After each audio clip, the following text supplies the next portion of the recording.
పళ్ళపై నిత్యము రొట్టెలు ఉండవలనని చెప్పిన దేవుని స్తోత్రములు. మనం చదువుకునే వాక్యం లేవ్యాకాండం 24 అధ్యాయం 5-12 వరకు.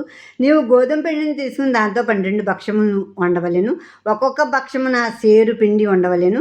యెహోవా సన్నిధిని నిర్మలమైన బల్ల మీద ఆరేసి భక్ష్యములు గల 2 దొంతులుగా వాటిని ఉంచవలెను. ఒక్కొక్క దొంతు మీద స్వచ్ఛమైన సాంబ్రాన్ని ఉంచవలెను.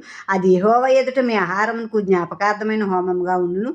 యాజకుడు ప్రతి విశ్రాంతి దినమున నిత్య నిబంధనను బట్టి ఇశ్రాయేలు యొద్ద దాన్ని తీసుకుని నిత్యము యెహోవా సన్నిధిని చక్కపరచవలెను. అది అహరోనుకును అతని సంతతి వారికి ఉండవలెను. వారు పరిశుద్ధ స్థలంలో దాన్ని తినవలెను. నిత్యమైన కట్టడి చొప్పున యెహోవాకు చేయి హోమంలో అది అతి పరిశుద్ధము. ఇశ్రాయేలురాలకు ఒక స్త్రీకిని ఐగుప్తీయుడకు ఒక పురుషునికి పుట్టినవాడు ఒకడు ఇశ్రాయేల్ మధ్యకు వచ్చెను.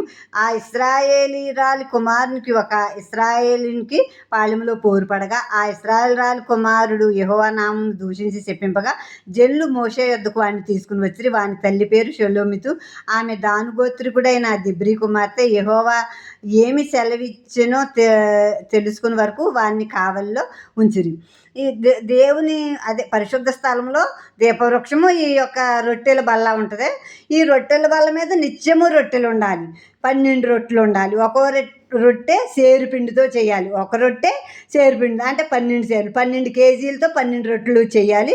అవి 6 రొట్టెలు ఒక దొంతర, 6 రొట్టెలు ఒక దొంతర, 2 దొంతలుగా ఆ బల్ల మీద అవి పెట్టాలి. ఇప్పుడు దాని మీద స్వచ్ఛమైన సాంబ్రాణి. దేవుడు మనకు అన్ని స్వచ్ఛమైన ఇచ్చారు. దేవుడికి కూడా మనం స్వచ్ఛమైనవి ఇవ్వాలి. కానీ కల్తీ చేసే మనుషులు గుడ్లు, పాలు, ఆయిలు అన్నీ కూడా మసాలాలు, ఇగో ఆర్పిక్, ఇల్లు క్లీన్ చేసే లైజాల్, షాంపూలు అన్నీ కూడా పేస్టులు అన్నీ కూడా సర్పులు అన్నీ కూడా వారు అసలు కల్తీ చేసేస్తున్నారు. కల్తీ లేని సరుకు అన్నది లేదు. ఇప్పుడు మనం వార్తల్లో చూస్తుంటే తెలుస్తున్నాయి. కల్తీ మయం చేసేసారు. మంచి ఆహారం తింటాక మనకి ఏది మంచిదో ఏది కల్తీ చేశారో కూడా తెలియట్లేదు. కనుక స్వచ్ఛమైన సాంబ్రాణి తేవాలి, ఆ రొట్టెల మీద ఉంచాలి. ఆ సాంబ్రాణి దేవునికి పొగ వేసి ఈ రొట్టెలు అయితే యాజకులకి ఆహారంగా, యాజకుల కుటుంబం ఆహారంగా ఈ రొట్టెల్ని పరిశుద్ధ స్థలంలో తినాలన్నమాట వీరు. తర్వాత ఇప్పుడు ఇశ్రాయేలీరాలు ఐగుప్తీయుడు, వీళ్ళిద్దరు భార్య భర్తలుగా ఐగుప్తీయుని చేసుకుంది. వాళ్ళిద్దరికి ఒక అతను పుట్టాడు. అతను ఇశ్రాయేల్ మధ్యకు వచ్చాడు.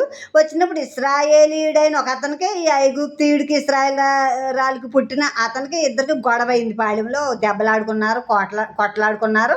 ఆ కొట్లాడుకునే సమయంలో ఆ ఇశ్రాయేలీరాలకు పుట్టిన అతను దేవుడి నామాన్ని, యెహోవా నామాన్ని దూషించి శపించాడు. అప్పుడు జనాలందరూ కూడా అతన్ని మోషే దగ్గరికి తీసుకొచ్చారు. మోషే దగ్గరికి తీసుకొస్తే దేవుని దగ్గర కనిపెట్టుకుని అడిగారు, వీడు నీ నామాన్ని దూషించాడు ప్రభా, శపించాడు, వీడికి ఏం శిక్ష విధించాలంటే దేవుడు ఇంకా జవాబు చెప్పలేదు. జవాబు చెప్పేదాకా అతన్ని కావలిలో ఉంచారు.